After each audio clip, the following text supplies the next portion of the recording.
Isaac sa panahon ng kagutuman, kung paanong si Isaac sa panahon ng tagtuyot ay pinagpala ng Diyos. And the offering that he offered to God is his obedience. Ang alay na inialay niya sa Diyos ay yung kanyang pagsunod sa Diyos. Kaya nga mo, unawain mong mabuti ang ibig ng Diyos, ikaw at ako ay laging sumasamba. At pag tayo nagtipon, 3 bagay ang inaasahan ng Diyos. At ito ay ang pagsamba, ito ay ang pag-aalay ng ating buong buhay sa Kanya. You have to dedicate and rededicate. No matter how many times you dedicate and offer your life to God, it will be most accepted by Him. Kaya araw-araw ialay mo ang iyong katawan as a living sacrifice. Sa umaga pa lamang ialay mo ang iyong pagpapasalamat bilang pagtanaw ng malaking pagpapasalamat sa Diyos. We have to be grateful before God every morning that we awake. Isip-isipin mo, maraming namamatay na hindi na nagigising. Pero tayo, pagkagising natin sa umaga, nagpapasalamat tayo sa Diyos at tayo'y buhay. Kaya nga po ating kilalanin ang katapatan ng Diyos.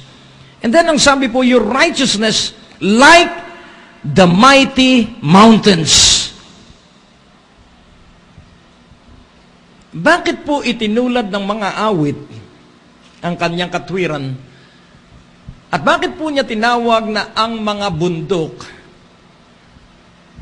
Pansinin po natin, pagsakay ka po ng eroplano, kahit saan pong bansa, doon sa ilang bansang napuntahan ko, napakarami pong daraanan mong kabundukan.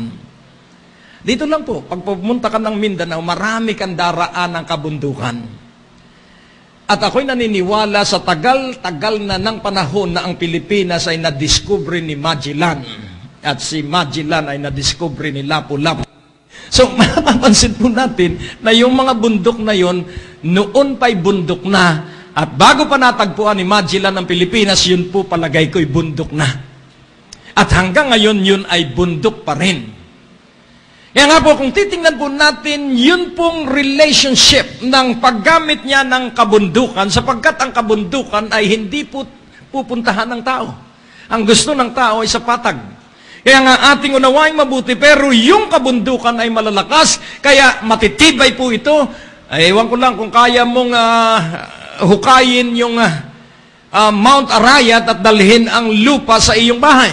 Sa laki po ng Mount Arayat at sa dami po ng lupa na nagpatong-patong doon sa Mount Arayat, ito po'y hindi kayang gibain ng bagyo. Ang bagyo ang nagdidissipate ang lakas pag sumalpok sa bundok. Kaya nga po ating unawain, ang katwiran ng Diyos ay katulad ng malakas at makapangyarihang mga kabundukan.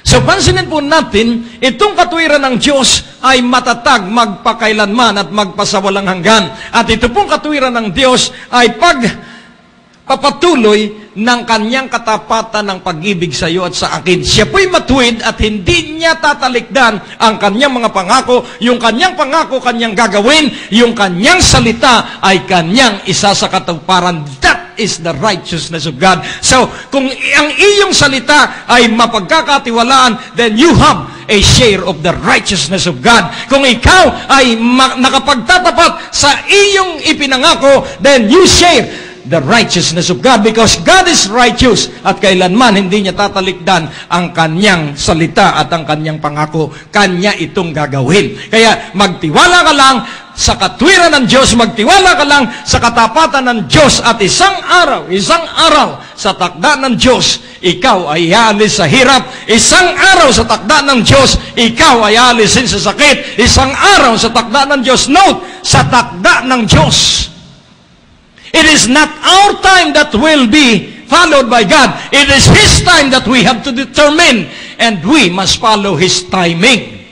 Tama po ba? Kaya tayo ay nasisipayo dahil gusto natin ang Diyos ang sumunod sa atin. Kailanman hindi susuko ang Diyos sa iyo at sa akin. Kailanman hindi susunod ang Diyos sa iyo at sa akin.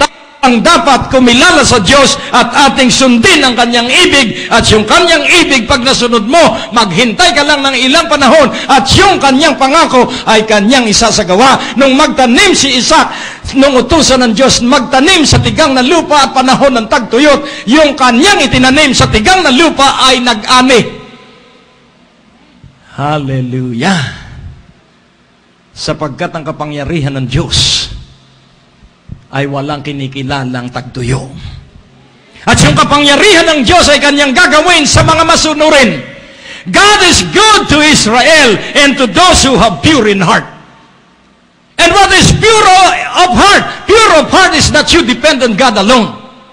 Hindi sa negosyo mo, sapagkat pag may karibal ang Diyos, aalisin yung karibal.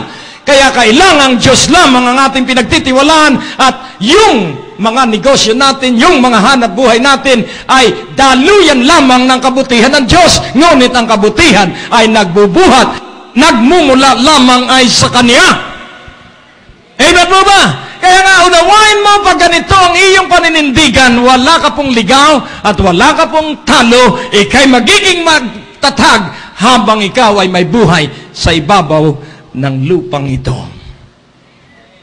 Yung iba, gusto na nila sa langit. Ako gusto ko pa sa lupa. Hello? Habang ikay nasa lupa, meron kang assignment.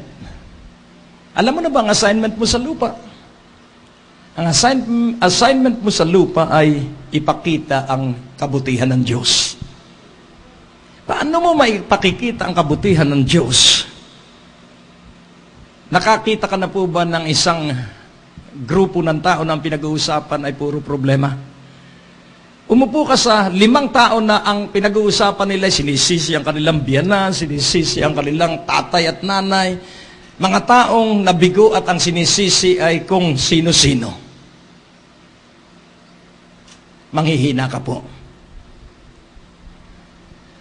Pero kung ikaw po ay magtatalaga ng buhay upang kilalanin ang pag-ibig, katapatan, katwiran, at katarungan ng Diyos.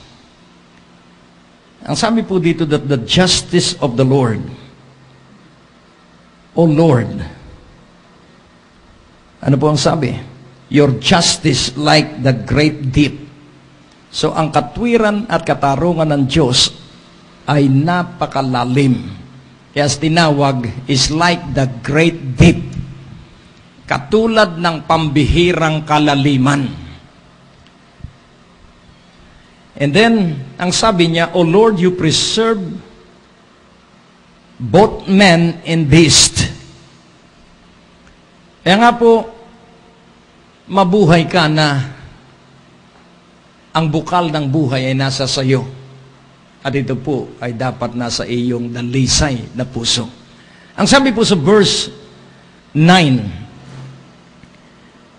For with you is the fountain of life.